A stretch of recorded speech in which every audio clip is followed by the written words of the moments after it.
Dimensión con Dionisio Gutiérrez. El cambio climático está provocando sequías más intensas y recurrentes en buena parte del territorio nacional. Tan solo en la última década se han registrado 3 sequías severas que han provocado cuantiosas pérdidas económicas y han desencadenado graves crisis alimentarias. Este fenómeno climático ha significado una tragedia para miles de guatemaltecos que han sido víctimas del hambre y la desnutrición. Varios estudios señalan que las sequías serán aún más frecuentes e intensas en las próximas décadas, poniendo en riesgo la vida y la seguridad alimentaria de gran parte de la población. Todos los años, el 24% del territorio nacional es vulnerable de sufrir una sequía moderada o severa, en lo que se conoce como el corredor seco, que atraviesa el país de oriente a occidente. Además, casi 1/3 de la fuerza laboral se dedica a la agricultura. Estas 2 cifras ponen al descubierto la vulnerabilidad de Guatemala ante los fenómenos climáticos, y de cumplirse las predicciones, podríamos afrontar graves crisis humanitarias en los próximos años.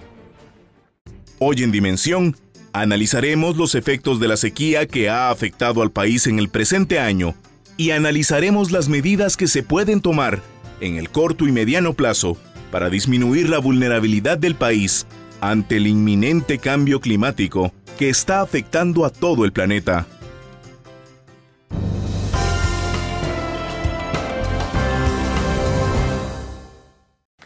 Bienvenidos a Dimensión. Hoy queremos presentarles un tema que es muy importante para Guatemala, un tema que representa un grandísimo drama humano que está allá y provocará muchísimo sufrimiento y sobre todo un impacto social del que todavía no tenemos datos de cuál será su magnitud. Para discutir sobre el tema de situación agrícola, sequía y seguridad alimentaria tenemos a un muy selecto grupo invitado hoy. Son el ingeniero Laureano Figueroa, él es decano de la Facultad de Agronomía de la Universidad de San Carlos. El ingeniero Maynor Estrada, representante asistente de FAO Guatemala, que es la Organización de las Naciones Unidas para la Alimentación y la Agricultura. El ingeniero Juan Carlos Rosito, investigador del Instituto de Agricultura, Recursos Naturales y Ambiente, YARNA, de la Universidad Rafael Andívar. Y el ingeniero Eddie Mendoza, él es coordinador general de FASAGUA, que es la Federación de Asociaciones Agrícolas de Guatemala. Señores, bienvenidos a Dimensión. Eso que llaman el fenómeno del Niño y otras condiciones atmosféricas, entre otras consecuencias, pues provocó una canícula, como le llamamos, que ha sido muy larga, muy extensa. Se habla de que ha sido la sequía más severa que hemos tenido en los últimos 40 años. Se ha dicho que todos los departamentos de Guatemala, lo que llaman el corredor seco, que son básicamente Santa Rosa, Jutiapa, Chiquimula, Zacapa, El Progreso, Jalapa, Baja Verapaz y Quiché, están sufriendo severas consecuencias en lo que son sus siembras y por lo tanto sus cosechas, y que al menos el 50% de estas se están perdiendo o ya se perdieron. Esto representa, según los datos que están dando, datos oficiales, más o menos el 10% de la producción nacional. Vamos a ver si esto es exacto o no. Se habla de 130,000 familias afectadas en forma directa, y bueno, todas las consecuencias y los problemas que esto provoca. Ingeniero Figueroa, cuéntenos un poco de cuáles son las razones que ustedes ven de que estemos sufriendo consecuencias tan severas por esta sequía y sobre todo en un país como el nuestro que ya tiene muchos problemas sociales y esto simplemente los agrava. ¿Cuáles son las razones del problema que estamos sufriendo con la pérdida de cosechas? ¿Cuáles pueden ser sus consecuencias? Bueno, muchas gracias, Dionisio.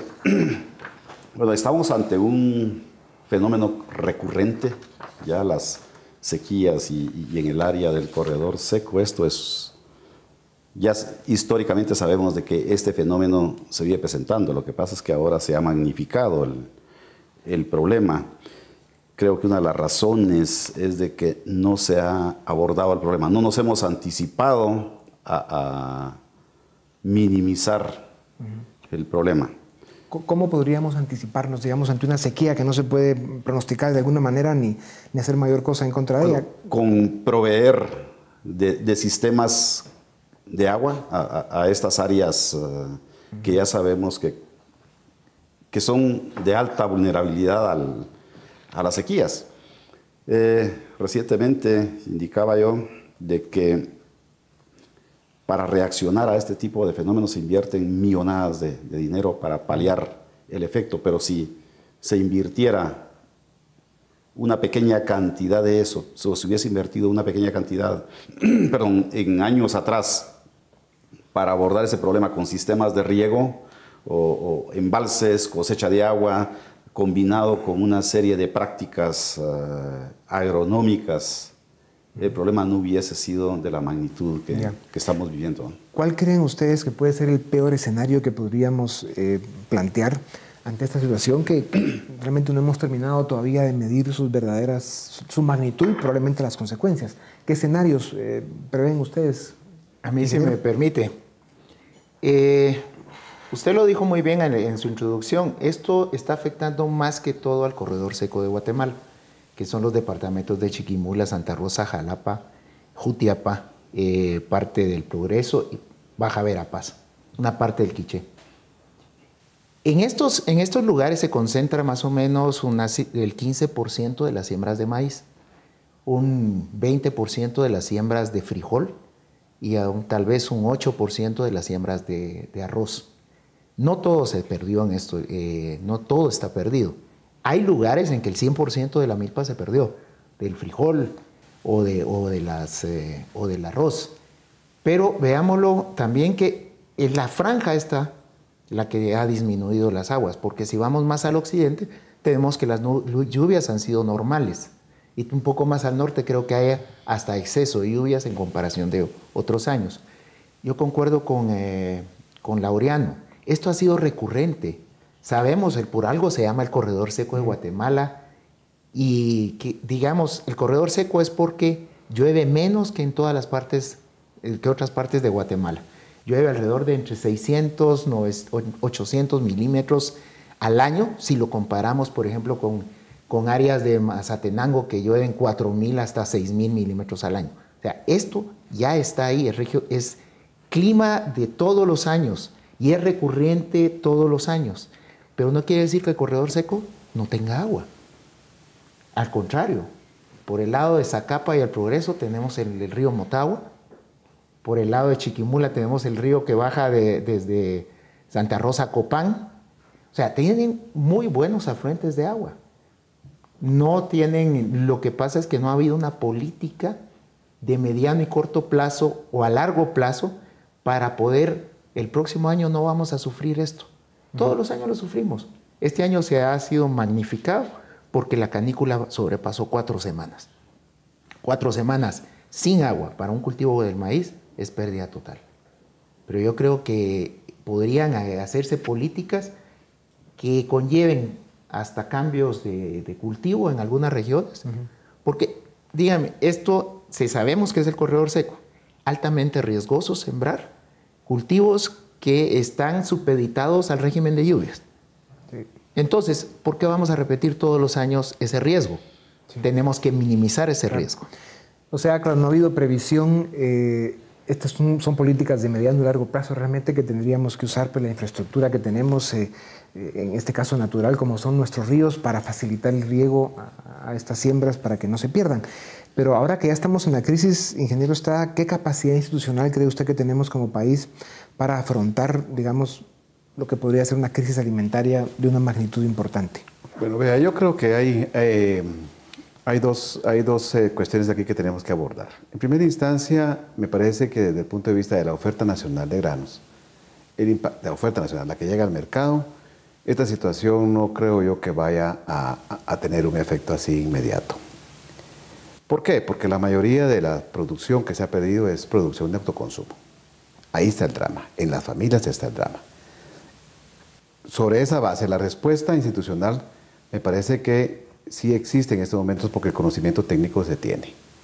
Indudablemente que también hay en estos momentos una capacidad instalada que son todo el Sistema Nacional de Extensión, que debe jugar un papel fundamental para 3 aspectos fundamentales y 3 estadios que deben ser el abordaje.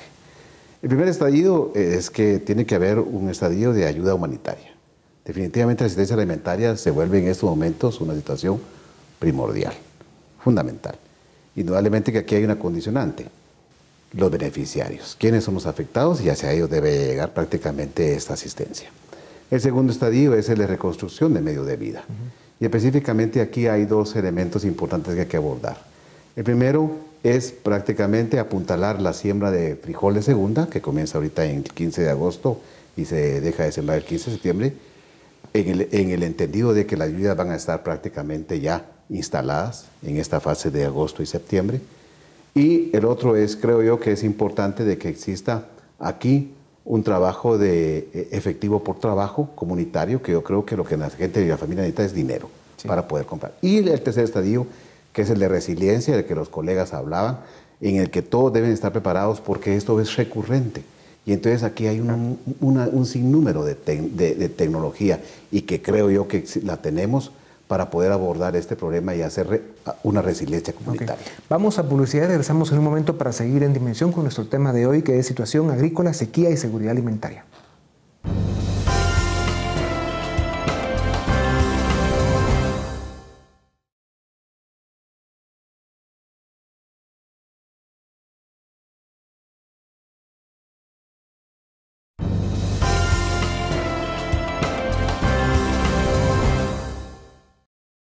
Bienvenidos, estamos en Dimensión. Nuestro tema de hoy es situación agrícola, sequía y seguridad alimentaria. Ingeniero Rosito, ¿por qué razón el país es tan vulnerable? O sea, ya se ha dicho que este es un fenómeno que de alguna manera se repite todos los años. Este año ha sido especialmente grave porque la canícula fue más larga. Y al no tener políticas de prevención, al no tener la infraestructura que necesitamos y hablando de políticas de prevención, el promover cambio de cultivos en algunas regiones del país, etcétera, ¿qué tendríamos que hacer para reducir la vulnerabilidad? Muy bien, el primer paso es conocer precisamente la amenaza climática que tenemos. Y me gustaría abordar el tema desde una perspectiva más amplia. Desde el momento en que nosotros tenemos más del 50% de nuestros niños menores de 5 años con desnutrición, estamos hablando de una crisis crónica. En este sentido, en los ejercicios académicos que hemos hecho en el instituto, hemos evidenciado que el clima tiene un daño acumulado interanual. Empezamos a observar desde el 2009 una sequía muy fuerte relacionada con el Niño. En el año 2010 hubo un año muy húmedo relacionado con la Niña. Esto trajo consigo 2 años de desabastecimiento para las comunidades y campesinas, sobre todo el 50% de la población que está expuesto, que está en el área rural y que es el porcentaje más pobre de Guatemala. El año siguiente, una de las pocas fuentes de abastecimiento de comida o de ingresos económicos es el café.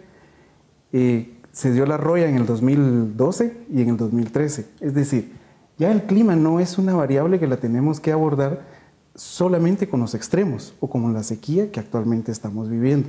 Ya es un daño interanual acumulado el que estamos sufriendo. Todos los años se presenta un fenómeno distinto como parte del mismo problema completo, que es el cambio climático. Exactamente. El aumento de temperatura en el globo, de acuerdo a la mejor información científica disponible, causa que Mesoamérica en el mundo sea una de las regiones que más cambios va a afrontar, justo como lo que estamos viendo. Una altísima variabilidad de eventos extremos de precipitación y sequías. Asimismo, hay otros aspectos importantes de abordar, que son la incertidumbre. Hay eventos nuevos que están sucediendo. En nuestros campesinos no están preparados, ni los guatemaltecos en general, estamos preparados para un clima tan inestable como el que estamos afrontando actualmente. De 1990 hacia atrás, las condiciones climáticas se les podría llamar más o menos estables. Eso ya no existe.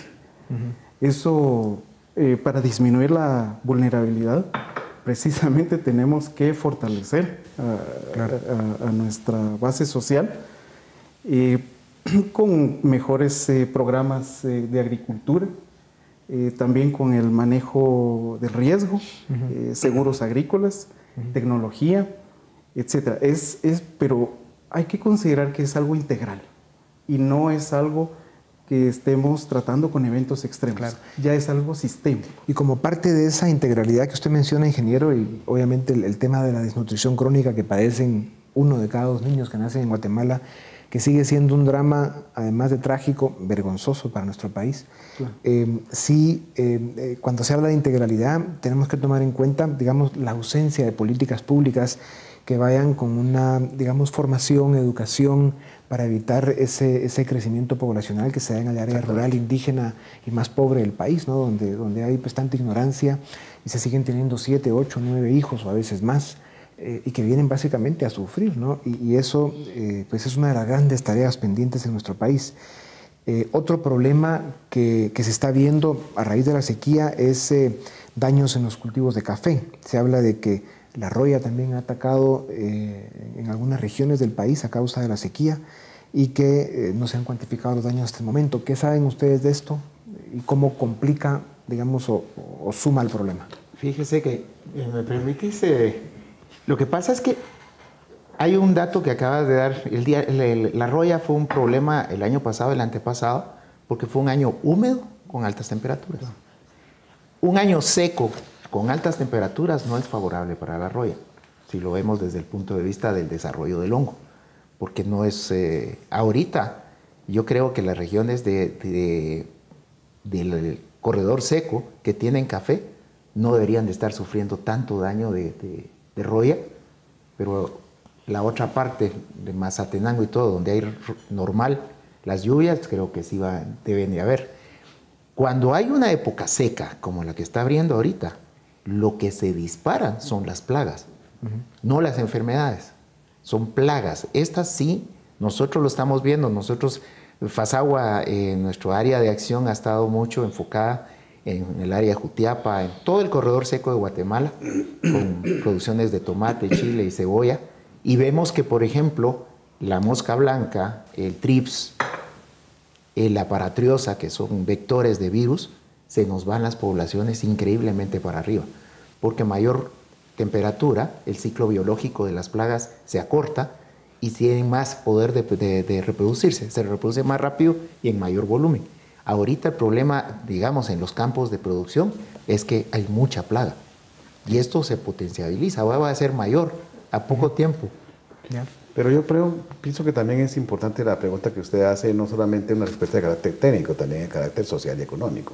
Porque es indudable que también los enganchamientos para la producción, para la oferta o la demanda laboral en las fincas cafetaleras también ha disminuido. Y eso también viene a acrecentar más el drama de muchos de estos sectores en el corredor seco que también venden su fuerza de trabajo en forma temporal.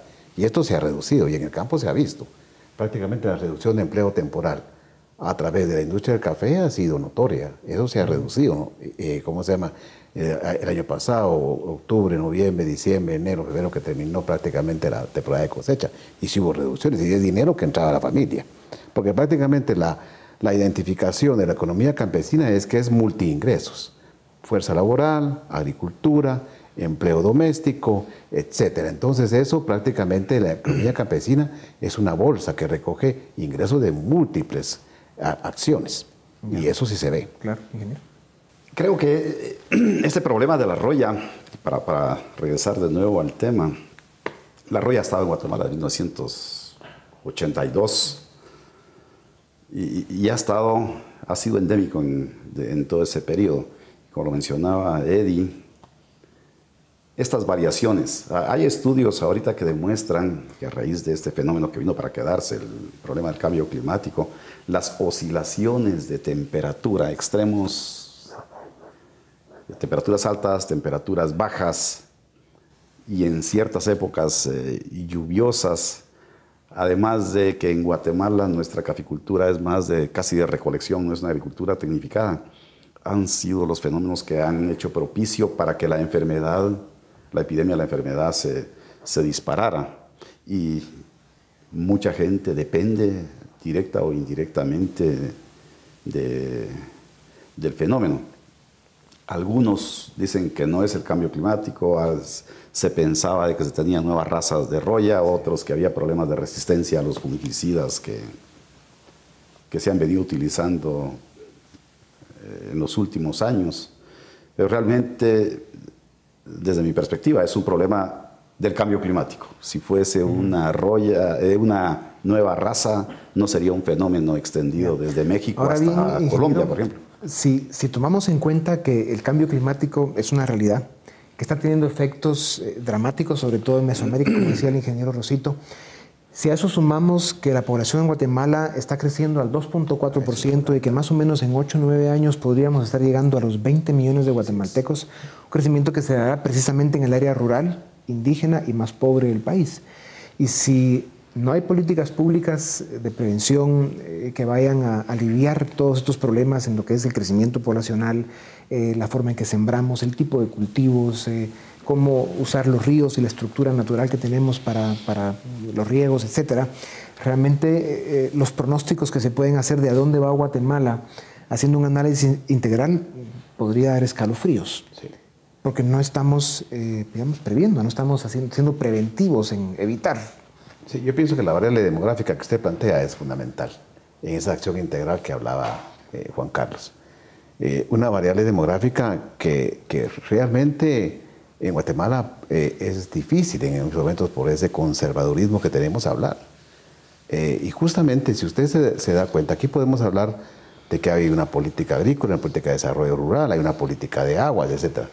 Pero dígame usted si existe una política de población explícitamente determinada, con un crecimiento de 2.6% de crecimiento natural, se come el crecimiento económico. Entonces dígame usted qué podemos hacer. Yo creo que esta parte de la variable demográfica es fundamental. Yo les quisiera dar algo. Nosotros estábamos de acuerdo aquí que, por ejemplo, la hambruna en Guatemala es cíclica. Todos los años se da y los meses más importantes son julio, agosto y septiembre. En el campesinado es cuando más sufre. ¿Por qué? Porque no hay trabajo en esas épocas del año. Sí. Ellos están en la época de zafra, pues hay trabajo. En la época de cosecha de café hay trabajo y acumulan recursos para comprar alimentos. La sequía ahorita, por ejemplo, les está cortando su sustento para esos periodos. Y cuando llega mayo, por ejemplo, ellos descargan toda su energía en sembrar sus milpas, sus plantaciones, y se acaban sus recursos, lo que tenían ahorrado de la zafra, de los trabajos temporales que habían hecho. Pero ya llegan a agosto y están cero. Sí. Si no tienen esa primera cosecha de maíz, como la que está pasando ahorita esta sequía, prácticamente están muertos. Pero esto ha sido recurrente en los últimos 15, 20 años. Todos los años se repite. Ahora es más severo por la sequía. Ahora es más severo por la sequía. Y en 20 años no ha habido una política que diga, lo vamos a paliar. Siempre hacen cosas apagafuegos, perdonen. Eso creo que es lo que pasa. Vamos con la bolsa de comida o vamos a darles una bolsa de semillas o un saco de fertilizante. ¿Qué hace un saco de fertilizante? Sí. Si de todos modos la milpa no llovió. Hablando de cosas estructurales, parte de la tragedia estructural de Guatemala es que la política en nuestro país se dedica a otra cosa. Vamos a publicidad y regresamos en un momento para seguir con Dimensión y nuestro tema de hoy, situación agrícola, sequía y seguridad alimentaria.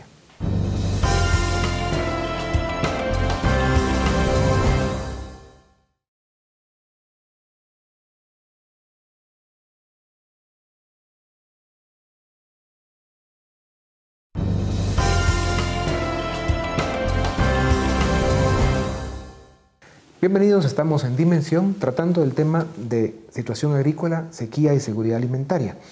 Sin duda alguna es un tema muy serio, se habla de que es un problema recurrente y que todos los años pues, tiene efectos, ¿no? Incluso hablamos de la gente más atrasada socialmente en Guatemala, sufre problemas de desnutrición, de falta de alimentos. En general en Guatemala en los últimos años se ha venido una tendencia a escuchar no solo por los problemas que produce el cambio climático en la agricultura, sino además por, digamos, el crecimiento tan marginal de nuestra economía, que cada vez hay más limitaciones y la gente se queja más de falta de recursos para sobrevivir. y de que no llegan a fin de mes para comprar alimentos. Hay estadísticas que ya se están viendo por ahí. El problema acá son las tendencias. O sea, si cada año esto se sigue agravando, el problema de la desnutrición no se corrige, la economía no crece lo suficiente, no hay políticas públicas que alivien muchas de estas presiones, políticas públicas para el tema agrícola, para el tema de crecimiento poblacional, para el tema de crecimiento económico. Realmente, ¿qué escenarios podemos pintar para Guatemala? Sí, sin querer ser negativos o pesimistas, pero eventualmente hay que ser realistas y responsables, ¿no? Pero, veamos, algunas políticas ya existen. Sí. Por ejemplo, la política de desarrollo rural existe. El problema es que no se ha implementado. El problema es que tampoco se ha aprobado una ley de desarrollo rural que venga a blindar esa política y que trascienda a los gobiernos y que no sea simplemente una política de gobierno, sino que sea una política de Estado. Y precisamente en esas políticas, en esa política de desarrollo rural, que tiene 10 políticas, contempla la educación, la educación en salud reproductiva, etc.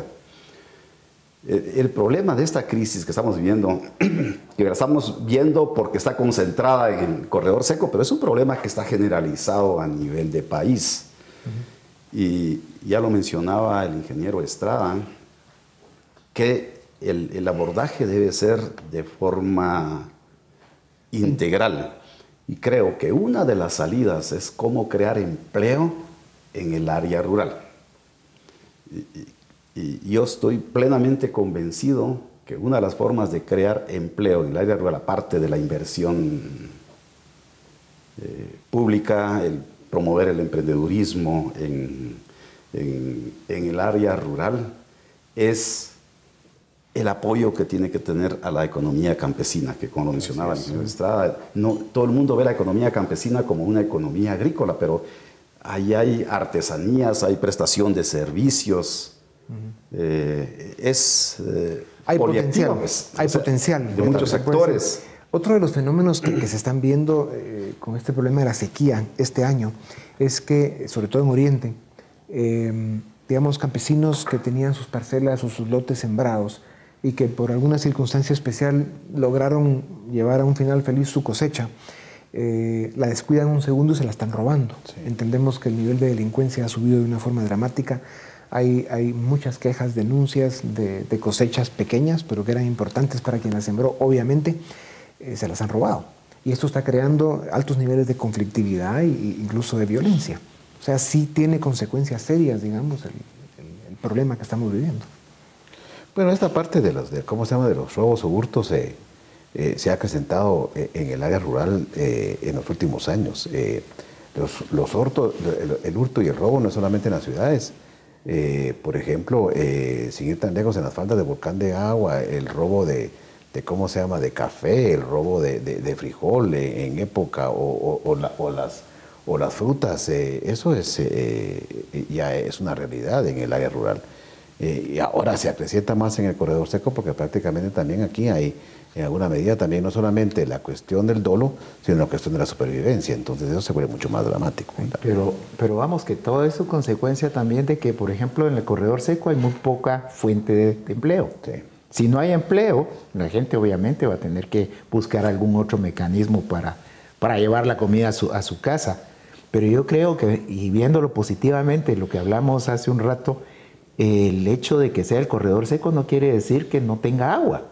Tiene muchas afluentes de agua y buenos afluentes de agua que habría que aprovechar. Fíjense que, y eso es algo que platicábamos, es en Guatemala no existe una represa o un embalse de agua que se haya hecho con el fin exclusivo de riego. O sea, si lo buscamos, tú me mencionaste uno, pero es muy pequeño. Sí. Pero digamos, si nos vamos hacia el norte, México tiene grandes embalses de agua. Sí. México es un desierto del centro para arriba, pero tiene unos embalses de agua increíbles que riegan valles enteros. Estados Unidos tiene embalses de agua destinados a regar valles enteros.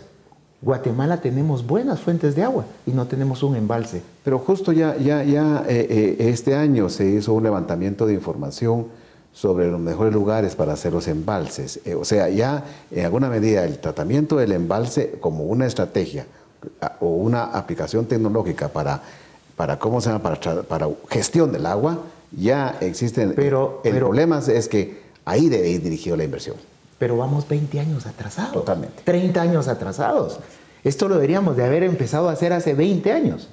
Porque hace 20 años que venimos sufriendo el mismo problema todos los años. Y así como los embalses. Si volvemos al problema de la inseguridad alimentaria, que es lo que estamos viendo ahorita y que está concentrado, el enfoque o la atención está concentrada al corredor seco. Pero de nuevo, es un problema que lo tenemos generalizado a nivel de país. Y esos índices de que el 50% de los niños menores de 5 años padecen de problemas de nutrición, lo hemos venido arrastrando y lo hemos tenido. Y vos mencionabas que se agudizan las áreas donde no hay empleo. El gran reto es cómo generar empleo en esa población. Más del 50% de la población vive en el área rural y el 71% o más es gente que vive en extrema pobreza. Entonces viene cómo generar empleo para que esa gente tenga capacidad de compra de alimentos, porque en Guatemala no es tanto un problema de disponibilidad de alimentos, es cómo poder comprar alimentos. Pero te voy a dar una respuesta. En Jalapa, en Santa Rosa, en el mismo, ¿cómo se llama? Chiquimula, en Esquipulas, se han desarrollado proyectos de agricultura protegida. Proyectos que demandan mano de obra todo el año. Son como polos de desarrollo. Pero ha habido una ley o un fomento de la agricultura protegida en Guatemala. La hemos hecho los agricultores y hemos mirado lo que ha cambiado la tecnología del tomate, del chile, de todos estos cultivos en Guatemala. Ahora los ves en invernaderos, ¿cómo se llama? En casas mayas, en macrotúneles.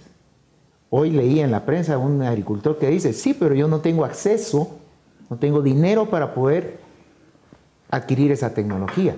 Entonces ahí es donde tiene que entrar el gobierno con una política de fomento, de inversión para ayudar al campesino que no tiene la capacidad de adquirir ese tipo de tecnología, adquirirla e implementarla. Es un problema de subdesarrollo realmente. Sí. Estamos rezagados en tantos campos que nos mantiene un poco atrapados por nosotros mismos. Así como el tema del embalse que se mencionaba, también está el tema del almacenaje, que es otra de las debilidades que en Guatemala tenemos, que no hemos desarrollado capacidad de almacenar. De cosecha de agua. ¿Qué podemos agregar a eso? Mire, la cosecha de agua de lluvia no es una tecnología, ni una técnica, ni un procedimiento que es nuevo. Existe ya bastante, no generalizado, pero sí justamente todo lo que es el diseño de los mismos ya está en Guatemala. Ahorita nosotros hemos hecho el trabajo en la FAO y estamos hablando nosotros más o menos de ¿cómo se llama?, de estructura de ferro-cemento de 15,000 litros para poder generar agua en agricultura de traspatio para 4 meses.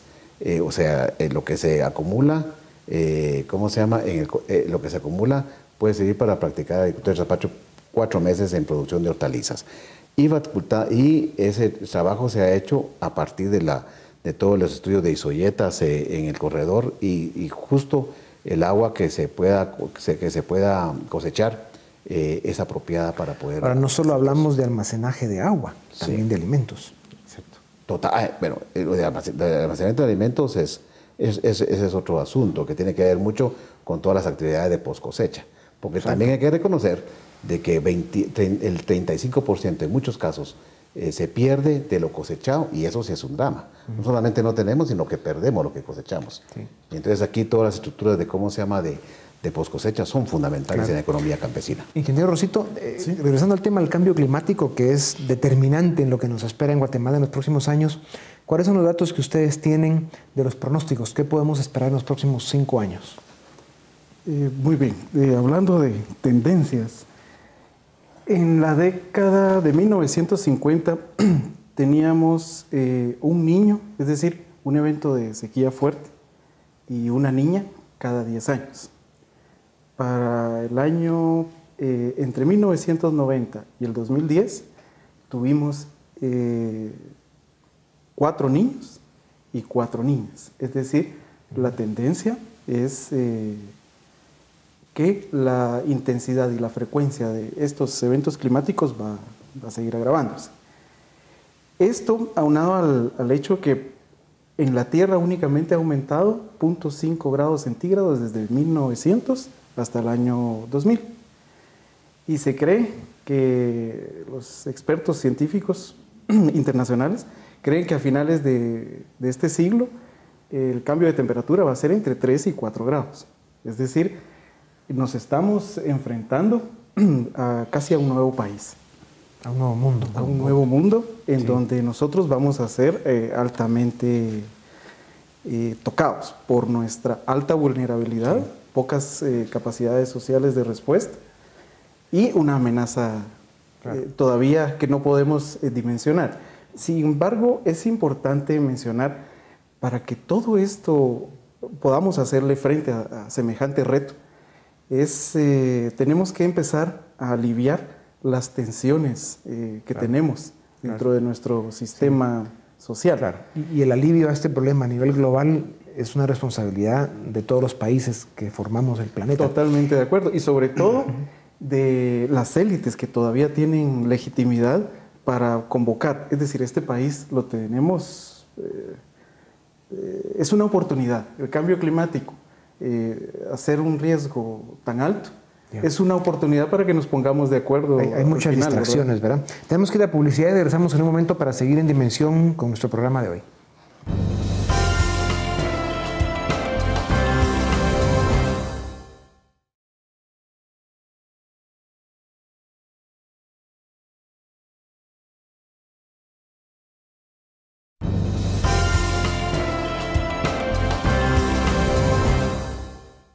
Bienvenidos, seguimos en Dimensión. Nuestro tema de hoy, situación agrícola, sequía y seguridad alimentaria. ¿Cómo hace una nación para dar precisamente eso, seguridad alimentaria? A pesar de que haya sequía, a pesar de que haya problemas, el ingeniero Figueroa ha insistido más de 2 veces en que el problema de fondo está en la creación de oportunidades, en el crecimiento económico. Y eso parece ser que nos va a tomar algunos años resolverlo porque no hemos, digamos, hecho las tareas necesarias para preparar nuestro país para que pueda empezar a crecer su economía a los niveles que necesitamos para no solo crear las suficientes oportunidades que el país necesita. No hay que olvidar que cada año se presentan al mercado laboral más de 200,000 guatemaltecos a preguntar dónde está la oportunidad que mi país me va a dar. Y eso es cada año. Son jóvenes que llegan a la edad de trabajar y simplemente no encuentran el trabajo. Guatemala es capaz de generar solamente 25,000 empleos formales al año. Y la demanda está arriba de 200,000. O sea, tenemos problemas que son profundos. Y la pregunta es, ¿se están discutiendo esos problemas? ¿Se está tratando de articular, diseñar y promover políticas públicas que vayan, digamos, a enfrentar estos desafíos que son extraordinarios? ¿O no lo estamos haciendo? Mira, desde mi punto de vista creo que no. Yo creo que los políticos se han dedicado a hacer políticas de corto plazo, muy cortoplacistas, de apagafuegos, digamos, y no hemos pensado en desarrollar, por ejemplo, en el campo nuestro, en la agricultura, acabamos de hablar de lo que era almacenaje. Sí. En los años 90 teníamos Indeca, y habían grandes hilos por todos lados de Guatemala. Y esos se alquilaron, se vendieron y se perdió esa potencial de almacenar. Ese es un efecto para el agricultor. El agricultor cuando produce, vende su maíz, digamos, al más bajo precio, porque todos están en cosecha. Pero cuando lo compra, cuando lo quiere consumir, cuando no hay, lo va a comprar al doble del precio que él lo vendió, porque no tenemos la capacidad de almacenaje. Indeca, si quieren, normalizaba un poco ese precio de granos básicos. Hablemos de granos básicos, maíz, frijol y arroz, que es la base alimenticia de nuestra población. Si nos ponemos a estudiar, por ejemplo, hay un mapeo en Guatemala de los municipios de desnutrición crónica aguda, y lo vemos del año 2000 para la fecha, les apuesto que no hay un municipio que haya salido de ahí. O sea, nadie no lo han sacado de desnutrición crónica.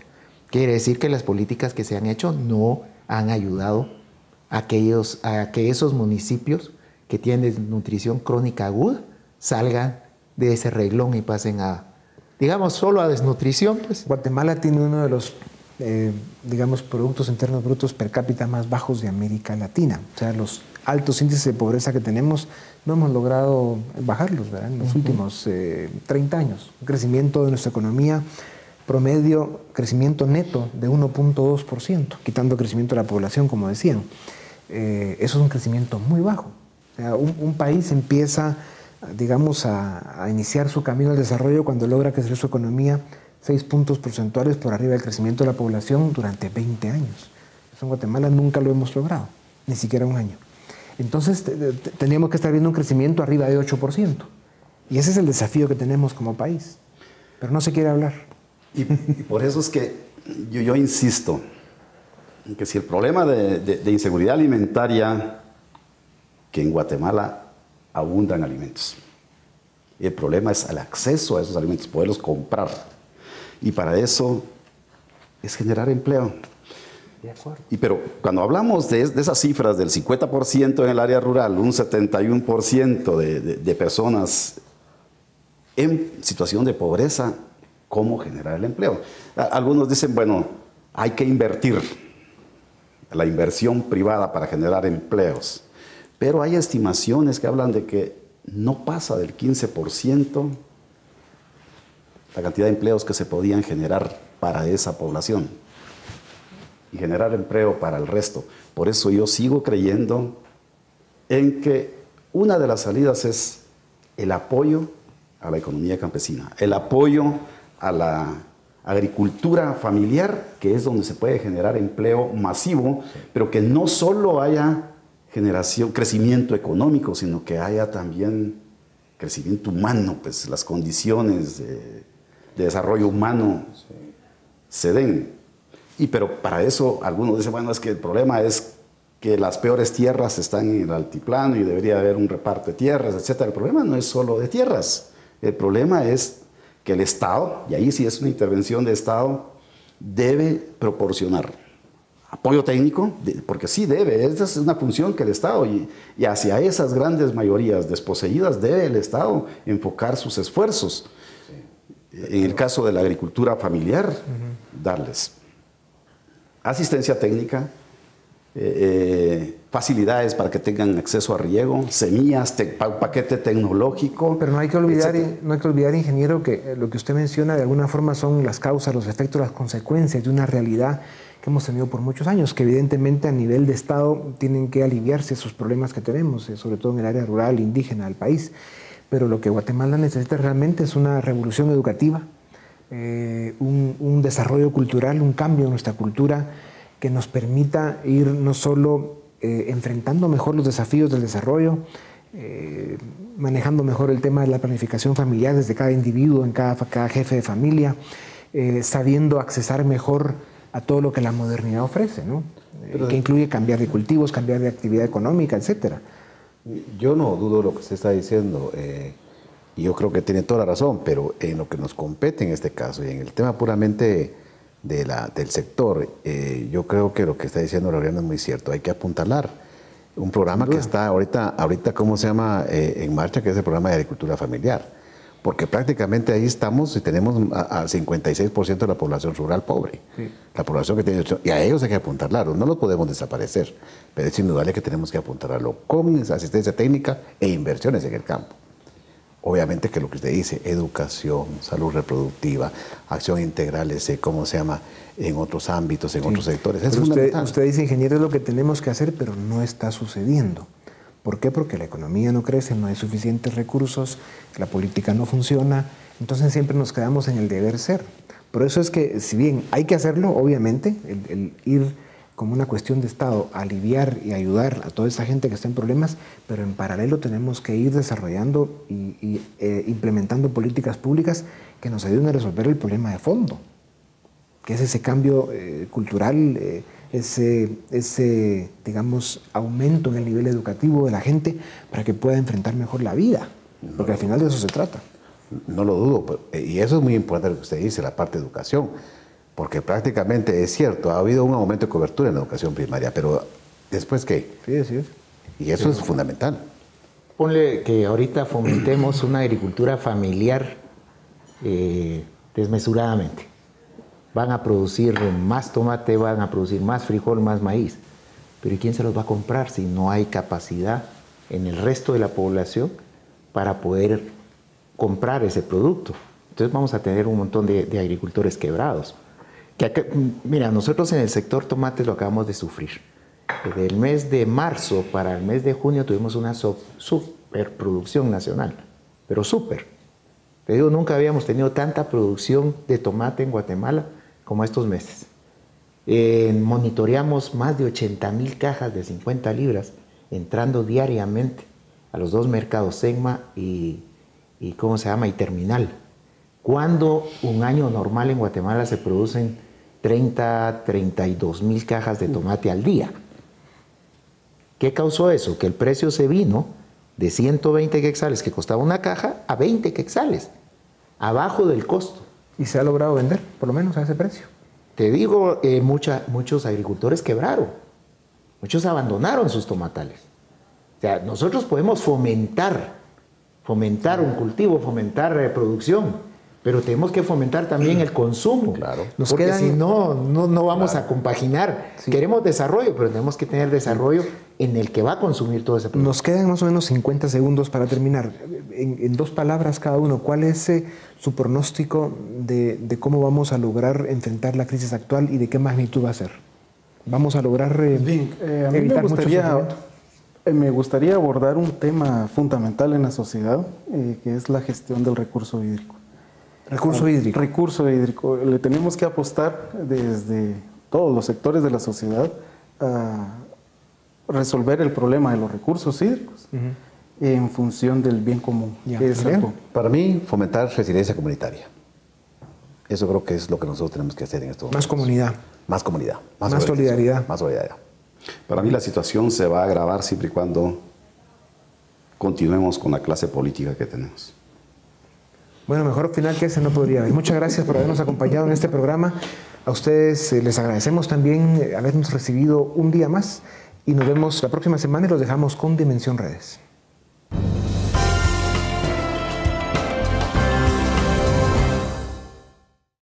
Preguntamos a nuestros amigos en redes sociales, ¿qué estrategias podría implementar Guatemala para reducir los efectos de la sequía?